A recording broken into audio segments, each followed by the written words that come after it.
Die woord van die Here spreek vanoggend tot ons daar uit 'n baie goeie en bekende brief, daar vanuit die Filippense brief, die brief wat Paulus aan die gemeente van Filippi geskryf het. En dit is ook die eerste gemeente wat daar op die vasteland van Europa geplant is. Paulus het 'n groot liefde vir hierdie gemeente, die rede waarom hy so lief is vir hierdie gemeente. Hy het gehoor dat dit 'n gemeente is wat aan die Here by vasgeklou het en wat dan vastig gebly het in hulle geloof, ten spyte van al die verskillende invloede en strome van hulle tyd, ten spyte van die baie dwaalleringe wat daar was, maar meer is dit ook uiteindelik dat daar vervolging was, keiserlike verpligtinge op hulle geplaas was, die keiser te verantwoord ensovoorts. Hierdie gemeente het sterk gestaan en hulle het werklik blydskap beleef wat daar te vind is in die Here, en daarom sal Paulus een van die meer bekende gedeeltes van Filippense 4 vers 4 tot 7, waar Paulus dan ook vir die gemeente sê, verbly julle in die Here, ek herhaal, verbly julle altyd in die Here. En die rede hoekom hy dit sê is dat hierdie gemeente het dit reeds beleef en geproe, die blydskap in die Here van oorwinning, die blydskap van verlossing, en die blydskap van wat dit beteken om vrygekoop te wees en vrygespreek te wees deur die Here. En nou sê Paulus vir die gemeente, klou vas aan dit, moet dit nooit verloor nie. Dis een van die kosbaarste besittings wat jy kan hê, is om hierdie dinge te weet, dit te glo, want dit is 'n gawe van God, wat die Here ook dan laat realiseer in ons harte. Ons het die afgelope paar Sondae stilgestaan, jy sal onthou vir 2 Sondae terug, het ons 'n bietjie stilgestaan by die behoefte wat daar by die gekweek moet word om tyd vir God te maak. Hierdie baie besige tyd, die skedule van ons lewens, ons tyd maak vir God. Hoekom? God het tyd gemaak vir jou. As 'n mens net na die Here Jesus Christus aan die kruis vat, hy het tyd gemaak om daar aan die kruis te hang en te sterf vir jou, om daardeur vir jou redding te bring, om verlossing te bring en ook jou te red vanuit die grepe van die duisternis, die bose en dan die slaweband van die sonde. Verlede Sondag het ons stilgestaan by Stefanus wat die eerste martelaar was vir Christus, en dis so mooi getuienis van sy lewe, sê die woord van die Here daar in Handelinge 6:7. Hy was vol van geloof en gevul met die Heilige Gees. Ons het so 'n bietjie gekyk, wat kan ons wees as ons gevul met die Heilige Gees leef? Nou, Stefanus uiteindelik, toe hy nou die vervolging kry, waar hy klip en dood gegooi word, sien ons dat hy kan nie wag om na die Here. Hy sê vir die Here, vat my gees, ek wil by U wees, maar ook 'n laaste uitspraak, vergewe. Moet hulle hierdie sondes nie toereken nie, sê die woord van die Here. 'n Lewe wat gedryf is deur die Heilige Gees, maak dat 'n mens self al kyk jy die dood in die oë, staande kan bly. Vanoggend kyk ons steeds op hierdie reis, en vanoggend kan ons stil staan, as die Here Jesus Christus jou alles is, en vir jou genoeg is dit moontlik om die voorafgaande te doen. Dan gaan dit ons nie moeite wees om vir God tyd te maak nie. Dit gaan 'n plesier wees, 'n voorreg wees, om in die oë van die dood te kyk en te sê, Here, neem my. Soos Polycarpus daar by die gemeente van Smyrna gesê het, ouderdom van 82, toe sy daar op 'n brandtafel, en hulle vra hom, sê bietjie vir ons, wat is jou laaste woord? En hy sê, wat 'n voorreg om die Here 82 jaar lank te kon dien. En dan het hom in die brand gesteek en hy dood. So, dit is vir ons moontlik om daardie dinge deur te gaan, staande te bly en standvastig te bly in ons geloof, as die Here Jesus Christus vir jou genoeg is. Alleen genoeg is. Dat hy werklik die as is waarom jou bestaan en jou hele lewe dra. Dan word ons in staat gestel om hierdie onmoontlikhede moontlik te maak. Mag elkeen van ons ook op hierdie avontuur van ons geloof, die Here ook vanoggend weer eens opnuut beleef. Mag hy homself deur die woord en deur die Gees openbaar as die God genoeg is vir jou, vir my en vir ons gemeente. Dit is voor ons dan staat lees uit die woord van die Here uit, kom ons verenig saam in gebed, kom ons bid.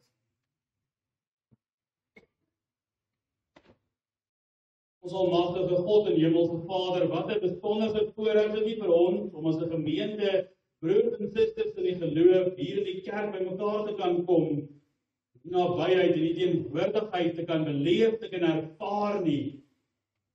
Vir ons 'n besondere voorreg om vanoggend hier te staan in die identiteit van kind van God, verbind in die bloed van ons Here Jesus Christus en in sy gebreekte liggaam, vir die vergifnis, versoening van al ons sondes, die redding wat strek tot in die ewige lewe, genade wat nie in woorde saamgevat kan word nie, onvoorwaardelike liefde ten spyte van liefde.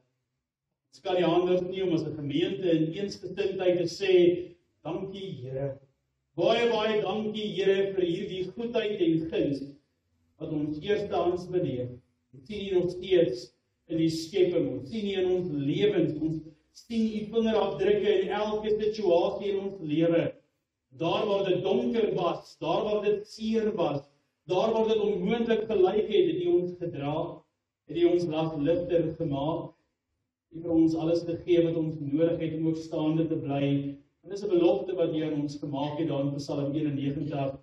U sal die geloof wat U aan ons gegee het, nooit van ons af weggeneem nie. En daarom weet ons, as ons met mond en hart bely dat Jesus die Seun van God is, ons verlosser is, ons staande kan bly. Al hierdie tye waarin ons lewe. Ons moet ook besef dat vir ons om ook gered te word uit 'n groot offer van U gevra as die Vader. Dit is om die enigste seun, U enigste kind na hierdie wêreld te stuur met die wete dat hy sal sterf, onregverdig veroordeel word, opgespoeg word, met 'n doringkroon verneder word. Maar hy het dit sonder huiwering gedoen. Hy was, soos ons hoor, die lydingsbeker het hy gevra om by hom verby te gaan. Maar hy het geweet dat dit wat vir hom voorlê moet gebeur, dat diegene vir wie hy gekom het gered kan word. Mag ons ook dan hierdie soenoffer in dankbaarheid aanvaar en daarvolgens lewe. Ons lewens 'n getuie wees van oorwinnaars en geesvervulde manne en vroue, kinders. Ons weet Here, uit ons eie uit kan ons dit nie doen nie. Daarom dat ons vanoggend ook smeek en pleit, U self ook in ons sal aktiveer deur die Gees. U in ons hare sal vloei en ons harte sal oorneem, dat ons woorde en ons dade en ons optrede en gedagtes gerig sal word deur Jesus Christus, gedring sal word deur sy liefde vir ons. Ons weet ons staan skuldig, sit vanoggend weer hier met rooi gesigte en in skaamte. Ons wil ook die voorreg om te weet dat ons skulde wat ons dan ook berou oor het, ware berou oor het, die Jesus Christus vergewe word. Dink aan diegene wat siek is, diegene wat op moeilike paaie verkeer, uitdagings in die oë staar, elke dag hindernisse en beproewinge moet oorkom. Vra Here dat U self ook in hulle sal openbaar as die volmaakte ondersteuner, volleinder en leidsman van die gemeente. Bid Here dat U sal genees waar genesing nodig is, en sal herstel bring waar herstel nodig is, en dat U sal aanmoedig waar bemoediging nodig is. Ons vra Here dat U ons in genade sal aansien en ons ook die wysheid sal gee wat ons nodig het om U te lewe, elke oomblik van elke dag. Vergewe ons oortredinge, vergewe ons skulde en tekortkominge. Bid Here dat ons dit by die voete van Christus neersit en dit ons vergewe sal. Dankie vir die kerk, dankie vir die Heilige Gees, dankie vir die Bybel wat ons nou gaan lees.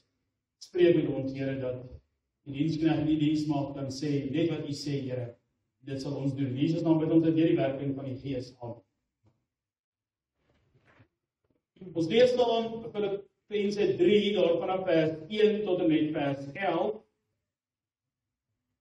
En die vermaning wat ons hier kry, sy eie lewe as voorbeeld. Dit sê dat hy weet presies wat in elkeen van ons lewens aan die gang is. Hy het dit self ook albei kante toe beleef. Aan die een kant toe kon hy roem oor sy lewe, hy het baie goeie status gehad, en aan die ander kant het hy ook gedeel in die volkome lyding van ons Here Jesus Christus. Ons gaan dan in sy lewe probeer vasstel wat daar vir ons vermaak is, om ook dan te kan sê, die Here is vir ons genoeg. Ek lees vanaf vers 1 verder, my broeders, verbly julle in die Here. Dit is vir my nie lastig om dieselfde dinge aan julle te skrywe nie, dit gee julle sekerheid. Let op die honde, let op die slegte arbeiders, let op die versnyding. Ons is die besnydenis, ons wat God in die Gees dien en in Christus Jesus roem, en nie op die vlees vertrou nie. Hoewel ek rede het om ook te vertrou op die vlees, iemand anders meen dat hy op die vlees kan vertrou, ek nog meer.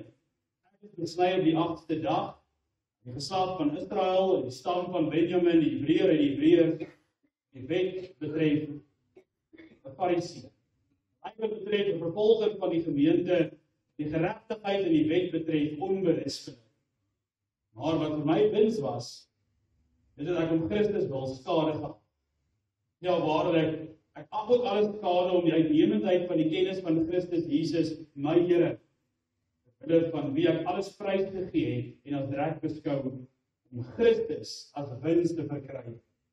En in hom gevind te word, nie met my geregtigheid, wat in die wet is nie, maar met die wat deur die geloof in Christus Jesus is, die geregtigheid wat uit God is deur die geloof.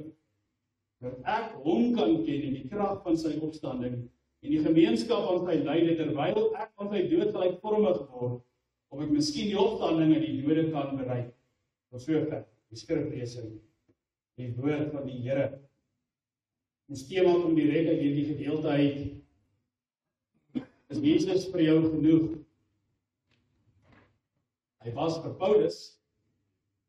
Mag dan ook die woord wat ons vanoggend saam gelees het, mag ons daarin die saligheid beleef, die sekere wete van verlossing in Jesus Christus, mag ons elke woord glo. Mag hierdie woord ook vanoggend harte vernuwe, stel waar dit gebreek is, en ook verdiep in ons geloof, in enige ware God, Vader, Seun en Heilige Gees.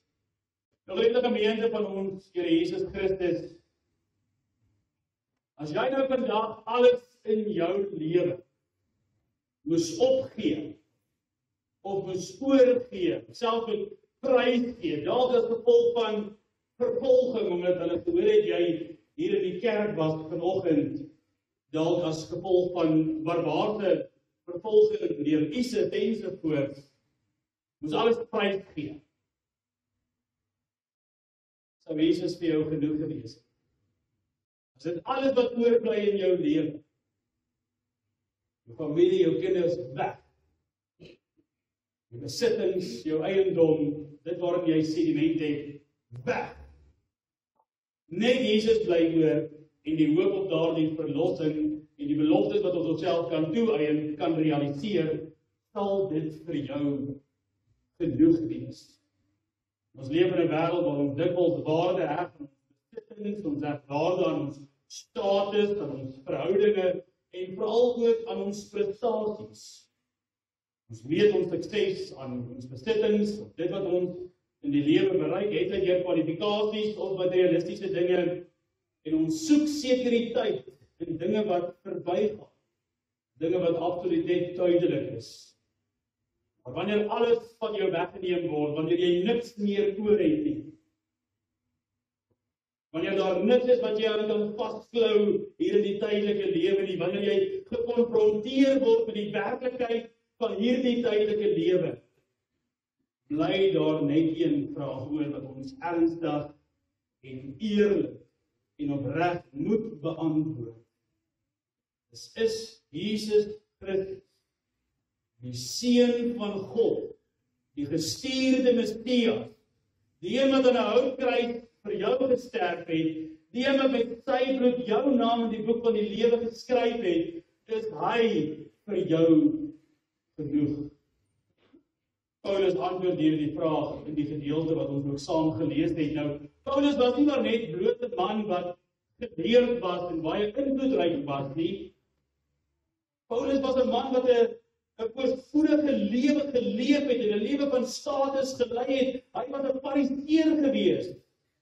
Hy het met absolute oortuiging en sekerheid geglo dat sy regverdigheid in sy afkoms, sy werke en in sy posisie lê. Maar toe hierdie man, Paulus, hierdie man met status, 'n status ver oor die normale mens van sy tyd self vandag nog, toe hy die Here Jesus Christus ontmoet het, en sy hele lewe, sy hele wese, sy hele siege, totaal en al in 'n oomblik verander. Hy het gesê dat dit wat hy eens as baie, baie belangrik geag het, eintlik vir hom 'n hindernis was in sy ware verhouding met die ware God. Hy het besef dat Christus Jesus vir hom alleen genoeg is. Hy het niks in hierdie wêreld meer nodig nie. En alles wat in vergelyking kom, absoluut, totaal en al waardeloos is. En dit is juist hierdie diepe oortuiging wat in Paulus geheers het na sy verbintenis met die Here Jesus Christus, wat hom daartoe gelei het om alles as 'n verlies te beskou ter wille van Christus Jesus. En hierdie preek vanoggend is ons doel om op 3 aspekte van Paulus se oortuiging te fokus. Ons kan help om ook ons antwoord te kan formuleer op hierdie allerbelangrikste vraag. Mag elkeen van ons ook 'n bietjie stop tot nadenke hê, ons eie persoonlike lewe oor hierdie vraag, en mag die Heilige Gees ons lei tot 'n oortuigende en 'n definitiewe antwoord na ons hierdie vraag gehoor het. Die eerste punt waarna ons kyk is die kruis en ons hart. Waar lê jou ware rykdom? Die kruis is nie maar net bloot 'n simbool van ons geloof nie. Nee, dit is die kern van die bestaan van enige ware Christus gelowige. Die kruis is die plek waar ons gekonfronteer word met die waarheid. Die waarheid oor onsself, die waarheid oor my, die waarheid oor ek, waar ek in my geloof staan, waar ek my eie sondes in die oë kyk. Ook hier by die kruis word ek gekonfronteer met die waarheid oor my God, my Skepper, my Here. Dis by die kruis waar ons besef dat ons baie tekortkominge het. Dis juist by die kruis en wanneer ons oor die kruisiging van die Here Jesus Christus praat, waar ons skaam kry. Want ons besef hoe vinnig en hoe maklik ons rug op die Here draai. Ons besef hoe vinnig en hoe maklik ons ander dinge baie belangriker ag as die Here en self die geloof wat die Here vir ons gee. Maar ook wanneer ons juist by die kruis staan, is dit die doel van die kruis om ons innerlike sonde en die natuur van ons aan te wakker, dat ons besef wie ons is. Dit is juist daar wanneer die liefde van Christus vir ons wys hoe ver en hoe wyd dit strek, dat die kruis juist genoegsaam is vir my en vir jou en al ons sondes saam, om uiteindelik vir ons ook die ewige lewe, die redding te bring. Paulus het 'n lewe gelei waarin hy geglo het dat sy identiteit en sy dade en sy prestasie en sy posisie in die samelewing lê. Hy sê dit juist in hierdie gedeelte, as daar iemand is wat kan roem oor hulle lewe, is dit hy. Ek was die Hebreër van die Hebreërs gewees. Die beste van die beste, die vroomste van die vromes, die suiwerste gelowige wat jy kry. Kyk wat het ek gedoen. Ek het die wet onberispelik onderhou en ek was 'n fariseer gewees. Elke liewe sterk eienskap en status en posisie wat hy bekleed, wys hy vir ons om aan te toon. Hy het ook 'n rede om te roem oor sy eie lewe, sy eie plek. Hy sê hy was 'n man van geleerdheid gewees. Maar toe hy die Here Jesus Christus ontmoet, en toe hy homself met die Here Jesus Christus deur die Gees verbind, het hy besef dat alles wat hy voorheen as wins beskou het, eintlik maar net skade was. Elke dingetjie wat sy tyd in beslag geneem het tot daartoe, vergeefs was, soos ons ook in die Prediker se eie woorde dit hoor. Elke ding wat hom gemotiveer het om die oggend op te staan en met sy hande werk iets wonderliks te doen, was eintlik maar net 'n hindernis in sy verhouding met die enige ware lewende God. Hy skryf juist in Filippense 3 vers 7 tot 8 die volgende: maar wat vir my wins was, dit het ek om Christus wil skade gehad. Dit vir hom belangrik was dalk nie so belangrik vir die Here nie. Dit is dalk vir my belangrik. Daarom kan hy homself motiveer het om dit te doen. Maar kyk hierdie transformasie wat plaasvind in hierdie teksvers, as Paulus met sy eie woorde sê, ja waarlik, ek ag ook alles skade, nou om die uitnemendheid van die kennis van Christus Jesus. As hy niks het nie, maar kennis van Jesus Christus, en hy genoeg,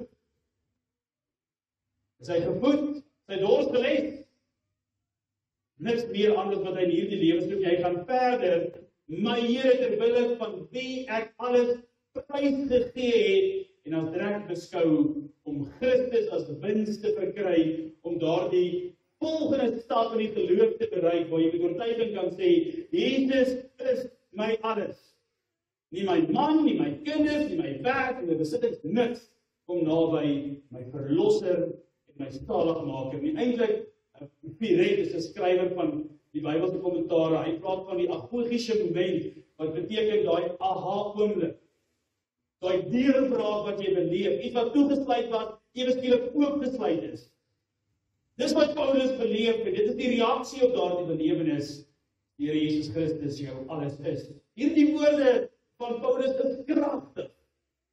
En dit wys vir ons hoe radikaal Paulus se hart onmiddellik verander het, vernuwe het, eintlik herstel is. Hy het verstaan dat ware rykdom nie te vind is in aardse besittings, erkenning of prestasies nie, maar alleenlik in 'n aktiewe, lewende verhouding met Jesus Christus, die Seun van God. Wanneer ons by die bebloede kruis van Jesus staan, dan besef ons dat al die dinge waaraan ons identiteit heg, ons loopbane, ons suksesse, ons verhoudings, ons prestasies en alles voorbeelde is legio in vergelyking met Christus geen waarde.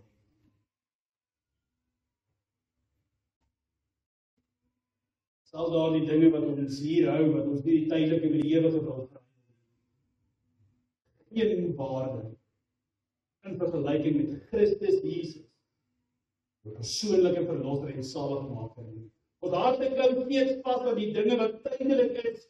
Ons soek ons geluk en ons soek ons sekuriteit en geld en ander mense se goedkeuring of selfs die vermoë om dinge te beheer, veral die toekoms te beheer. Dis mos maar 'n lekker eienskap wat die mens graag homself wil toeëien. Ag, ek weet net wat gebeur môre, dan kan ek my beter voorberei ensovoorts. Ons leef asof Jesus nie genoeg is nie, ons leef asof ons Jesus nodig het, maar ook iets anders.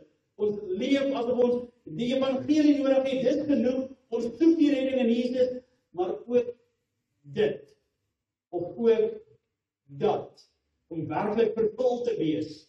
Maar ek sê vanoggend vir u baie duidelik, die waarheid is, dat as Jesus Christus nie vir jou genoeg is nie, sal niks ooit vir jou genoeg wees. Hy alleen is die een wat daardie behoefte tot in die vervulling van die woord kan vervul. Niks en niemand anders kan dit regkry. Dalk word sondig, maar nie jou hele lewe eers op aarde nie. Slegs in Jesus Christus kan jy ware vergenoegdheid beleef. Dit beteken om waarlik gelukkig te wees, of om ware geluk te ervaar. Dit beteken om met 'n tevredenheid, op 'n selftevredenheid te beleef in elke situasie of omstandigheid. Maak nie saak wat dit behels nie, selfs al het jy alles verloor en selfs al het jy niks nie. Dis alleen te vind in ons Here Jesus Christus. En Paulus het hierdie les op 'n bitter harde manier geleer. Hy het alles verloor. Nou jy moet weet, in daai tyd het dit geleef volgens eer en skaamte. So jy moet probeer om jou sakkie van eer vol te kry. Hoe meer eer jy het, hoe meer aansien het jy in die samelewing, ook hoe meer kan jy bereik. Hoe meer skaamte jy het, word jy self maar soos 'n hond. 'n Straatbrand, kan ons sê. Paulus het alles verloor. Status verloor, bron van inkomste verloor. Hy het sy gemaklike lewe verloor. En hy sê net die hele tyd wat ons saam gelees het, na hy alles verloor het, hy sê dit, sê dat ek mis niks van dit. En alles hy niks, sit in die tronk. Ek mis niks van my vorige lewe nie. Ek mis niks van dit wat ek gehad het nie, dit wat ek self nou kan kry nie. Want ek het nou iets groters gevind, iets belangrikers, iets waar. Dis Jesus Christus. Hy het hom gevind. En juist daarom besef hy dat die ware rykdom van die lewe nie lê in dit wat ons besit, of dit wat ons het, of dit wat ons kan doen nie. Die ware rykdom van die lewe lê daarin wie ons behoort. Wie se kind is jy? Wie is jou Vader? Dit is 'n waarheid wat ons almal diep in ons harte moet oordink. Is Jesus vir jou genoeg? Paulus antwoord dit in ons eerste van jou, en dit sê ek sit in die tronk. Ek het niks nie. Maar ek glimlag. Hoekom glimlag ek? Want ek het Jesus. En daar is niks wat ek nou aan kan dink met dit kan vergelyk nie. Daarom is ek volkome bly. Daarom is ek opgewonde. Daarom kan ek met ywer in die tronk ook aanhou die Here aanbid, loop en prys. Ek het hom. Dis vir my genoeg. Die tweede punt van die prediking, want gaan oor die oortuiging van Paulus se lewe en dit wat hy dan ook besluit het, is 'n geloof wat tot 'n werklike verandering lei. Ware geloof is nie net 'n intellektuele erkenning van Jesus se bestaan nie, dis 'n aktiewe lewensveranderende verbintenis. Dit moet gesien kan word. Nie net gehoor kan word, dit moet gesien kan word. Dit is 'n pad wat jou lei om anders te dink, anders te leef en anders op te tree. Paulus sê dit in Filippense 3 vers 10 so mooi, sodat ek hom kan ken en die krag van sy opstanding en die gemeenskap aan sy lyde, terwyl ek aan sy dood gelykvormig word. Hierdie woorde van Paulus, en hy wys vir ons dat hy nie net in Jesus wil glo nie, dis nie vir hom genoeg om net te glo nie. Hy wil Jesus leer ken, hy wil vir hom lewe. Vra dit wat van hom? Self die dood. Maak nie saak wat die prys is nie. Hy wil dit doen, hy sal dit doen, hy gaan dit doen. Nou, Paulus sê dit in hierdie gedeelte so mooi, wat hy in Filippense 1 vers 21 bevestig. As jy met sekerheid weet dat jy gemeenskap het met die opgestane Here Jesus Christus, en nie vrees of bang is om deel te neem aan die lyding wat hy ervaar het op aarde nie, sal die lewe vir jou Christus wees en die sterkte wins. Paulus het begrip gehad vir dit wat in sy lewe gebeur, want die lewe was vir hom Christus. Hy het alles op die spel geplaas vir Christus. En hy kon nie wag om te sterf nie. Hy kon nie wag om dood te gaan nie. Hoekom? Want hy het Christus. En Christus is vir hom genoeg. Wanneer Jesus vir jou genoeg is, verander dit die manier waarop jy besluite neem, dit verander die manier waarop jy keuses maak, dit verander die manier hoe jy jou tydindeling beplan, dit verander die manier hoe jy jou naweke en weke spandeer, dit verander hoe jy na die lewe kyk, dit verander jou prioriteite, jy begin dinge sien soos Jesus dit sien, jy wil jouself in posisies vind waar jy Jesus wil nooi as 'n gas om saam met jou te wees. Jy besef dat ware vervulling nie in wêreldse dinge te vind is nie, maar in 'n diep intieme verhouding met Jesus. Dit beteken dat jy moet bereid wees om hom eerste te stel in jou lewe. Nie net op Sondag nie, maar in elke aspek van jou hele lewe. Dit beteken dat jy bereid moet wees om lyding en swaar kry te verduur. Moenie weghardloop van dit nie, moenie kwaad raak as dit jou tref nie. Nooi die lyding en die swaar kry uit om jou te tref. Hoekom? Want jy weet daardeur beleef jy nabyheid met die enige ware lewende God. Dis juist in daardie tye wat ons uitgryp, nie na 'n mensgemaakte reddingsboei nie, nee. Uitreik na die lewende God se vaderlike hand oor jou en my lewe. Wat dit beteken ook dat ons sonde sal agterlaat. Nie omdat ek moet nie, nie omdat die doop nie so sê nie. Jy sal die sonde in jou lewe breek. Want jy wil dit doen. Want jy weet wat Christus vir jou gedoen het. Baie mense sê, en ek glo dat baie van ons wat dalk vanoggend sal sê, nee, Jesus is vir my genoeg. Hy is werklik vir my genoeg. Ons leef so gereeld asof iets anders ons geluk of identiteit bepaal. Maar Paulus leer ons dat ware vreugde en vervulling nie gevind word in wat ons het nie, maar in wie ons ken, die wie natuurlik die Here Jesus Christus. Wanneer ons Jesus werklik ken, wanneer ons werklik in hom leef, wanneer ons werklik deel aan die opstanding oor die dode, besef ons dat niks anders in hierdie wêreld ons werklik kan bevredig. Daar kom niks naby dit wat ons in die persoon Jesus Christus ontvang nie. Is Jesus vir jou genoeg? Wanneer dinge nie volgens plan verloop nie? Is hy vir jou genoeg wanneer jou drome nie uitwerk soos wat jy wil nie? Is hy vir jou genoeg wanneer jy nie die verhoring van jou gebede ervaar of beleef nie? Is hy vir jou genoeg wanneer jy staan in die slegte kant van die verandering van wetgewings van hierdie land? Is Jesus vir jou genoeg wanneer jy onregverdig behandel en hanteer word in hierdie tydelike lewe? Is hy vir jou genoeg wanneer jou familie en vriende rug jou dra? Is hy vir jou genoeg wanneer jy nie 'n sent op jou naam het nie? Is hy vir jou genoeg wanneer jy gediagnoseer word met siekte? Is hy vir jou genoeg wanneer jy by die oopgraf van 'n geliefde staan, iemand wat jy meer as jou eie lewe lief gehad het?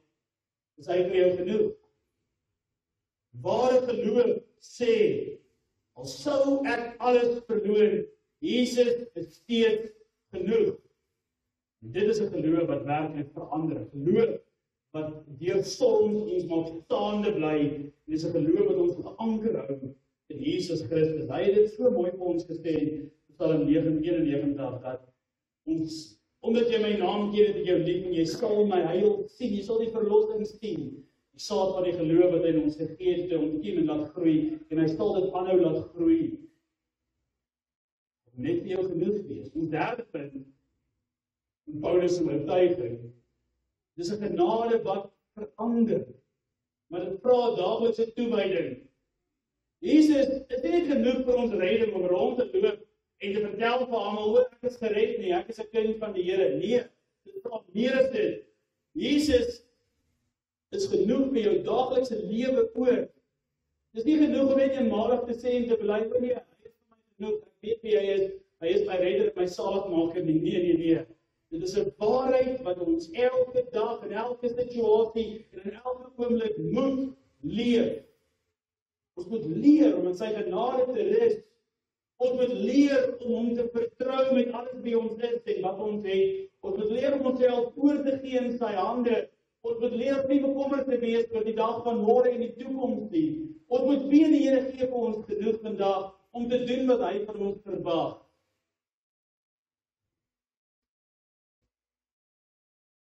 Ons leer om hom te vertrou met ons alles. Paulus sê in Filippense 3 vers 9 dat hy nie 'n geregtigheid van sy eie wil het nie, maar die geregtigheid wat uit God kom deur geloof. Wat beteken dat Paulus sê, voor ek tot hierdie insig gekom het, voor die Here Jesus vir my genoeg het ek my eie reëls gehad.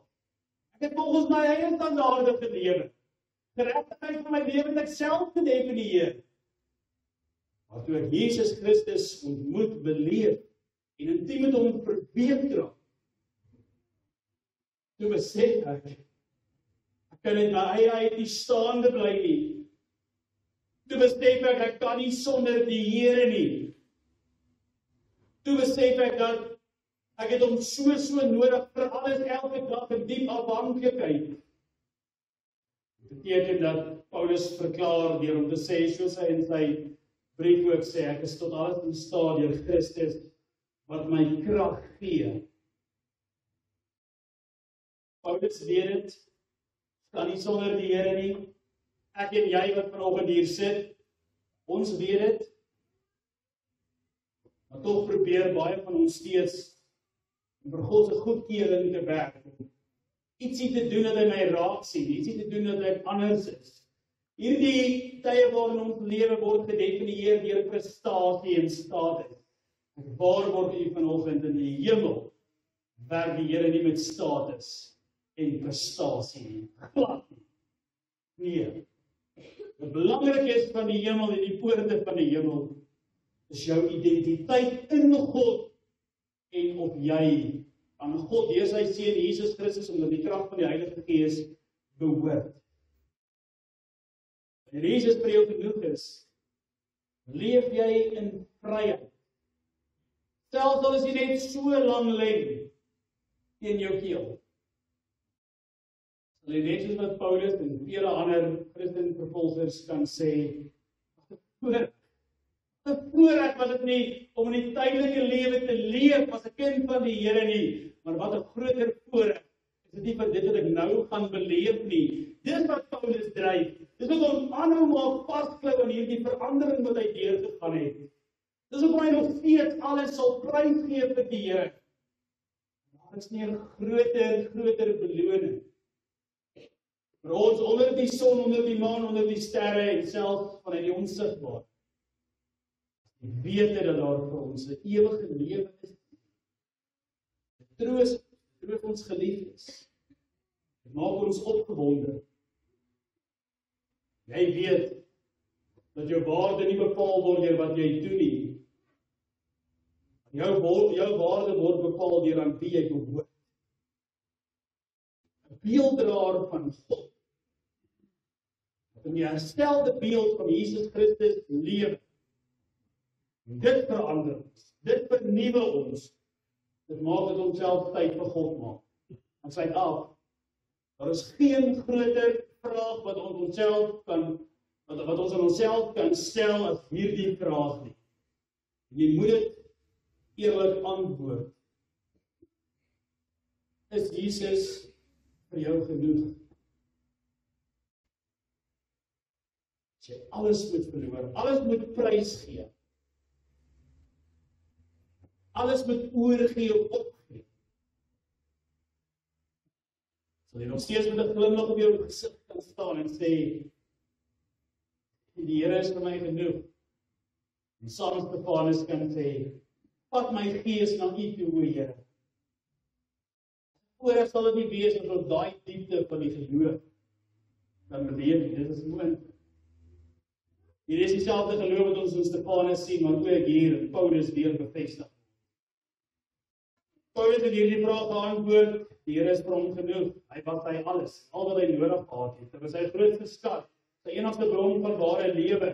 Paulus het geweet dat die rykdomme en eerbewyse van hierdie wêreld niks in vergelyking met die wonder van Christus is nie.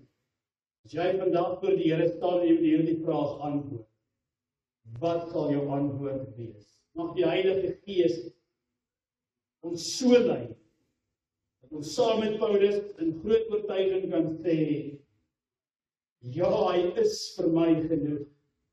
Hy is alles wat ek nodig. Amen. Kom ons staan.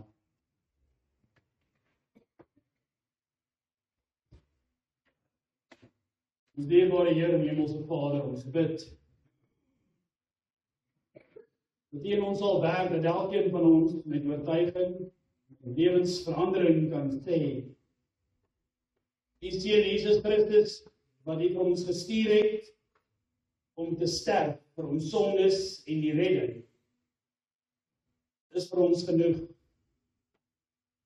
Beteken vir my meer as my vrou en my man, beteken vir my meer as my kinders, my kleinkinders, beteken vir my meer as my besigheid, beteken vir my meer as my finansies, beteken vir my meer as my gesondheid, beteken vir my meer as my verhoudinge en my pret en plesier. U mag elkeen van ons met oortuiging sê, ja Here, U is vir ons genoeg, want U is alles wat ons nodig. Jesus naam bid ons dat deur die werk